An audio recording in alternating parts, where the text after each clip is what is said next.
Hello everyone, welcome back to my channel and welcome back to a new video.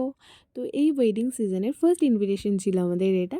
আমাদের এক বান্ধবীর দাদার reception party ছিল, সেখানেই আমাদের নেমন্তন্ন ছিল। আর আমি, সুজাতা, আমার ভাই আর সুজাতার বোন, আমরা চারজনে মিলে যাচ্ছিলাম। ওদেরকে আমরা পাঠিয়েছিলাম হচ্ছে গিফট আনতে। এখানে আমরা দুজনেই খুব সুন্দর করে সেজেছি, কিন্তু আমার সাথে এত বড় একটা টোপলা থেকে ভয় পেয়ে যেও না। এটা আমার ডিউটির ব্যাগ। এখানে আমার সব ডিউটির সরঞ্জাম রয়েছে, কারণ আমার নাইট ডিউটি ছিল সেদিন, আমার ফার্স্ট নাইট ছিল। তো আমি কিছুতেই সেটা মিস করতে পারতাম না।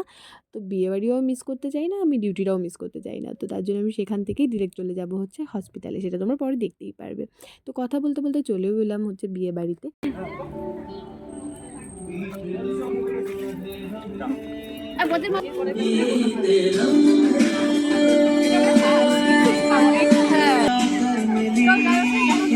খুব সুন্দর করে ডেকোরেশনও করা হয় চারিপাশটা। গিয়ে দেখে এখানে বউ নেই, কিন্তু বউয়ের যে ননদ, মানে আমাদের বান্ধবী মহুয়া, সে ফটো উঠছিল, আমাদেরকে ডাকছে ওর সাথে ফটো ওঠার জন্যে।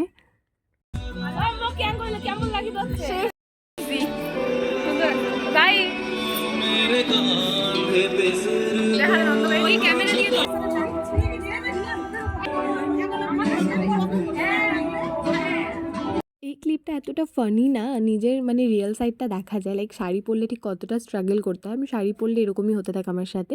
14 বার করে আমি আঁচল ঠিক করতে থাকি। তো যাই হোক, আর এই শাড়িটা আমার ভীষণ পছন্দের একটা শাড়ি। কালারটা কতটা মিষ্টি তোমরা দেখতেই পাচ্ছ।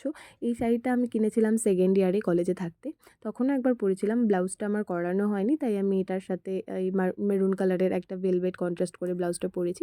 ব্লাউজটা আমার অনেক পছন্দের একটা ব্লাউজ, কারণ ওটা অনেক কিছুর সাথে চলে যায়। সবাই তারপর আমরা একে একে করে সিঙ্গেল কয়েকটা ছবি তুলে নিই। এবার আমার পালা ছিল। আমার সময় আবার ক্যামেরার লেন্স চেঞ্জ করছিল। যাই হোক, আমার যে কয়েকটা ছবি আসে আমি খুব হ্যাপি হয়ে যাই। তারপরে ভাবলাম না, যাই এবার একটু ফুচকা খেয়ে আসি।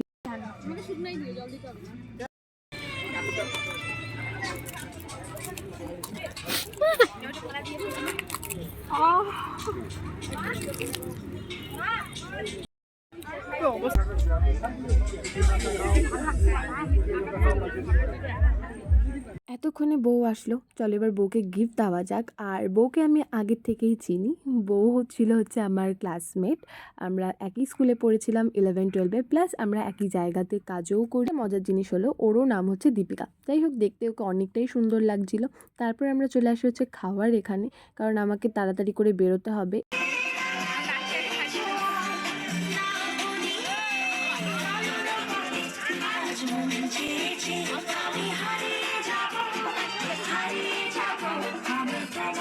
তো বেশিক্ষণ ওয়েট করতে হয়নি, চলে এসছে হচ্ছে আমাদের খাবার দাবার। আর বিয়েবাড়িতে আমি খুব একটা খেতে পারি না, শুধু ওই ডালটা দিয়েই অল্প খাই। আর আমার থালার অবস্থা দেখতেই পারবে কতটা জঘন্যভাবে ছড়িয়ে ছিটিয়ে রেখেছি আমি।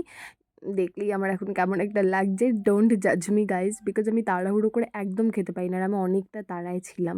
এই দেখো, দৌড়ে দৌড়ে আমি সেখান থেকে বেরিয়ে গেছি। ভাই, সুজাতা ওরা বাড়ির দিকে চলে গেছে, আর আমি এই টোটোটা পেয়েছি অনেকক্ষণ দাঁড়িয়ে থেকে। তখন বেজে গেছিলো হচ্ছে রাত 9:30, আর তখন গাড়ি পাওয়াটা সিরিয়াসলি অনেক টাফ ছিল। তো আমি অনেক ঝুট ঝামেলা করে নার্সিংহোমে ফাইনালি পৌঁছে যাই। তো খুব একটা অকওয়ার্ড মোমেন্ট ছিল আমার জন্য এরমভাবে শাড়ি পরে নার্সিংহোমে ঢোকা, বাট স্টিল আমার কাজের জায়গায় সবাই খুব কোঅপারেটিভ, তাই সব কিছু খুব ইজিলি ম্যানেজ হয়ে যায়। যাই হোক, এইভাবেই আমরা একটা সুন্দর দিন কাটাই। আশা করি তোমাদের ভিডিওটা ভালো লেগেছে। ভালো লেগে থাকলে লাইক, কমেন্ট, শেয়ার অ্যান্ড চ্যানেলটাকে সাবস্ক্রাইব করে দেবে। ফেসবুকে দেখে থাকলে পেজটাকে ফলো করে দিও। দেখা হবে অন্য কোনো একটা ব্লগে। ততক্ষণের জন্য টাটা।